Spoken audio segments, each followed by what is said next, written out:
Fala aí, queridos. Graças e paz, tudo bom com vocês aí? Mais uma vez compartilhando um pouco da palavra de Deus com vocês e num lugar muito especial. Hoje eu estou aqui na casa da minha mãe, aqui em Olinda. Então viemos aproveitar um pouco aí dessa nova liberdade que a gente tem tido, desse novo normal. E eu acredito que esse momento irá passar e esse período de pandemia aí, logo mais a gente está tudo voltando aí à normalidade das coisas. E hoje, para compartilhar com vocês, eu queria compartilhar a palavra de Deus que se encontra lá em Jeremias, capítulo 7, versículos do 1 ao 15. Então, vai acompanhando aí, procura a tua Bíblia.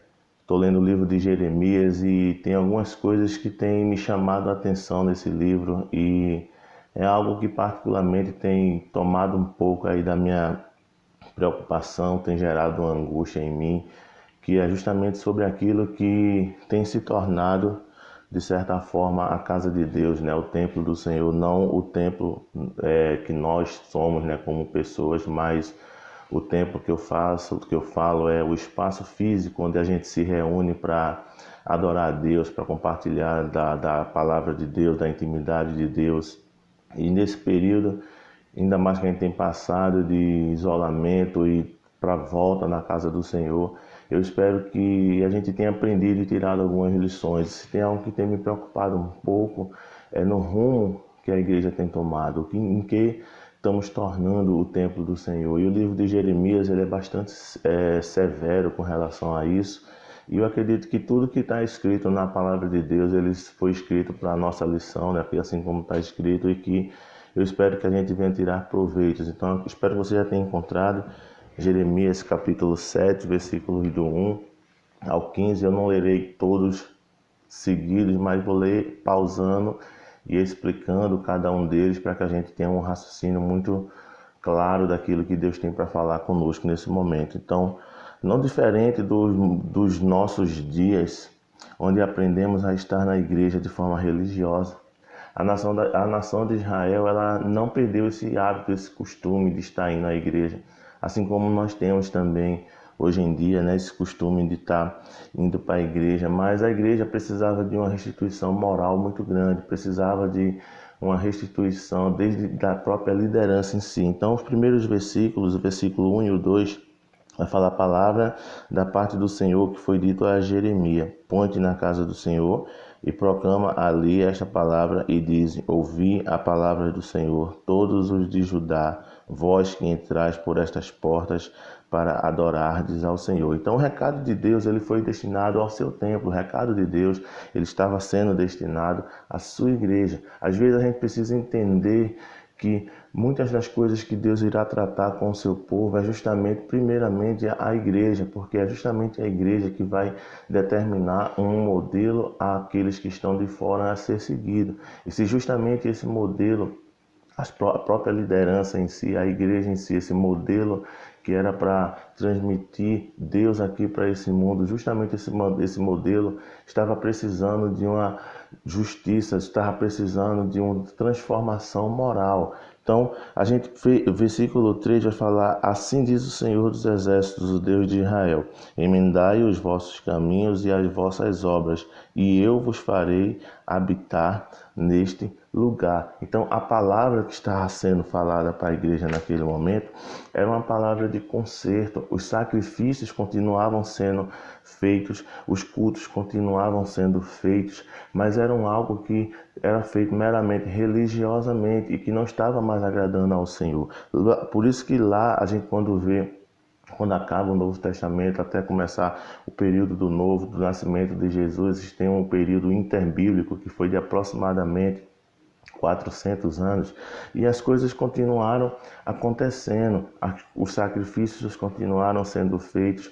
Por isso que a gente vai entender um pouco aqui em Mateus capítulo 3, versículos 1 e o 3, vai ver que naqueles dias apareceu João Batista pregando no deserto, na Judéia, e dizia: arrependei-vos, porque está próximo do reino dos céus, porque este é o referido por intermédio do profeta Isaías: voz do que clama no deserto, preparai o caminho do Senhor e endireitai as vossas veredas. A gente vê que após um período de escuridão, já Deus levanta o João Batista para pregar a palavra de João Batista, e foi justamente, em resumo, era conserto, emendar o caminho, consertar, parar de praticar as coisas erradas, porque muitas vezes aquilo que a gente aprendeu a fazer de forma religiosa para Deus, Deus não está mais aceitando, Deus não está mais recebendo. Por quê? Porque justamente nós em si, aqueles que estamos lá para adorar e sacrificar ao Senhor, apresentar um culto ao Senhor, nós estamos corrompidos, os nossos atos estão cheios de maldade, nós estamos cheios de perversidades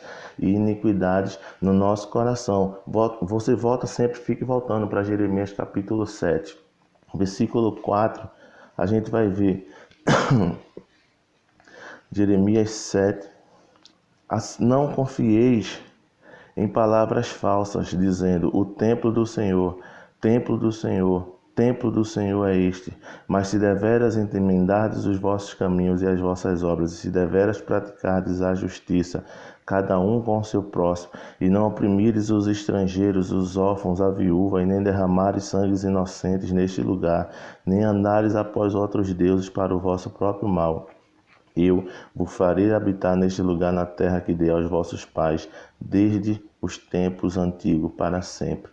Por não concentrarmos os nossos caminhos no Senhor, temos confiado em palavras falsas, vivendo uma vida de injustiça. É o que está sendo dito aqui. Às vezes a gente tem que entender que os nossos atos que manifestamos diante de Deus tem que ser manifestado na vida do próximo. Precisamos amar o próximo, precisamos respeitar o próximo, precisamos entender que tudo que a gente for fazer para Deus é importante, mas tem que ser revelado ao próximo. Precisamos amar as pessoas, precisamos ter respeito pelos órfãos, pelas viúvas, precisamos emendar os nossos caminhos diante de Deus, porque isso vai revelar nos últimos dias algo que está lá em 2 Timóteo capítulo 4, 2 Timóteo capítulo 4, do 1 ao 5,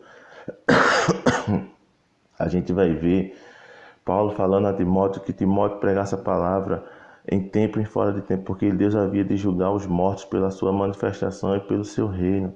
Então o versículo 3, pois haverá tempo em que não suportarão a sã doutrina, pelo contrário, cercar-se-ão de mestres segundo as suas próprias cobiças, como que sentindo coceira no ouvido, e se recusarão a dar ouvidos à verdade, se entregando às fábulas.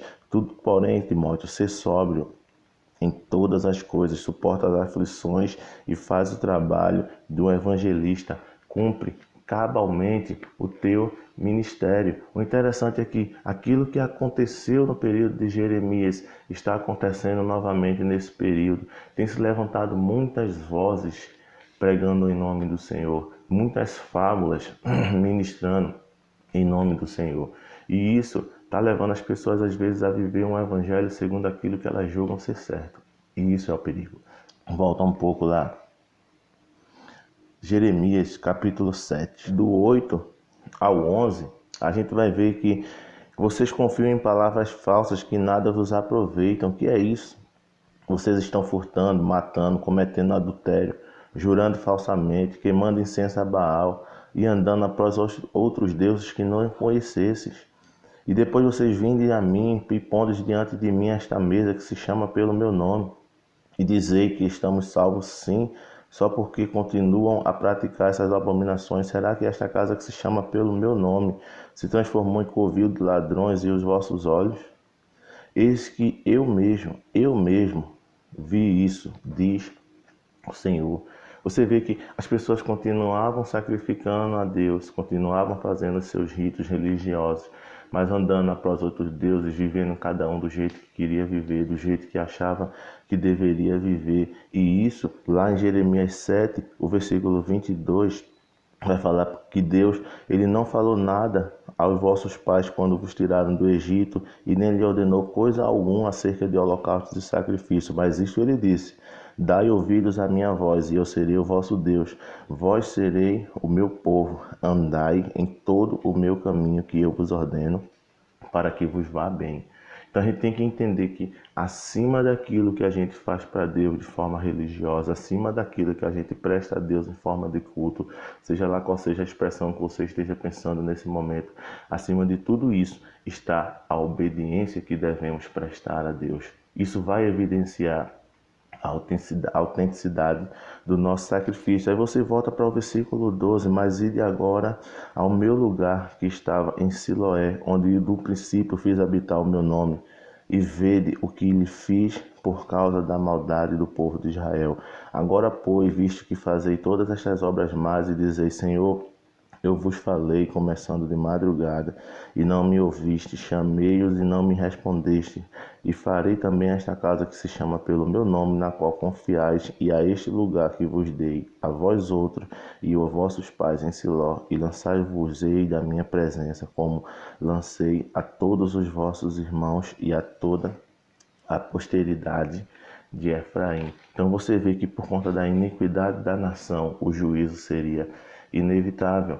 Deus levantou profetas logo de cedo, de madrugada, para falar em seu nome, para trazer uma palavra de conserto, porque o Senhor, por amor a nossas vidas, Ele sempre levantará uma voz profética para anunciar o caminho do retorno, para anunciar o caminho da volta. Então lá em Isaías, para a gente encerrar capítulo 1, versículo 16 e 17, Isaías 1, versículos 16 e 17, vai falar, lavai-vos, purificai-vos, tirai a maldade de diante dos vossos olhos, cessai de fazer o mal, aprendei a fazer o bem, atendei à justiça, repreendei ao opressor, defendei o direito do órfão, pleiteiai a causa das viúvas. Então, mais uma palavra que o Senhor está falando ao seu povo, palavra de conserto ao seu povo.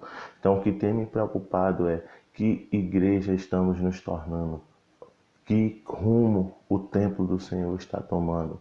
Então, precisamos continuar sendo aquela voz profética para essa nação. Precisamos continuar sendo aquele referencial a ser seguido, porque se não aprendermos com uma lição que estamos tendo nesse período, novamente iremos passar por outras e por outras, e não, se não nos consertarmos diante de Deus, estamos fadados a quando Jesus voltar, Ele deixar muitos para trás, muitos daqueles que aprenderam a ir para a igreja, aprenderam a sacrificar, aprenderam todos os ritos religiosos que a nação de Israel nunca deixou para trás, mas em momento algum esteve agradando a Deus. Então, que essa palavra ela venha te alcançar, ela venha alcançar muito daqueles que precisam de uma palavra como essa nesse momento. Então, que o Espírito Santo de Deus ele venha estar governando a tua vida e que esse dia venha ser abençoado, venha ser um dia de reflexão, tá? Então esse é o meu desejo, então que o Senhor te abençoe e te guarde, que o Senhor faça resplandecer o rosto dele sobre ti, que o Espírito Santo, nosso amigo, ele venha governar as nossas vidas e entenda que sem Bíblia você está sem comida. Graça e paz, queridos.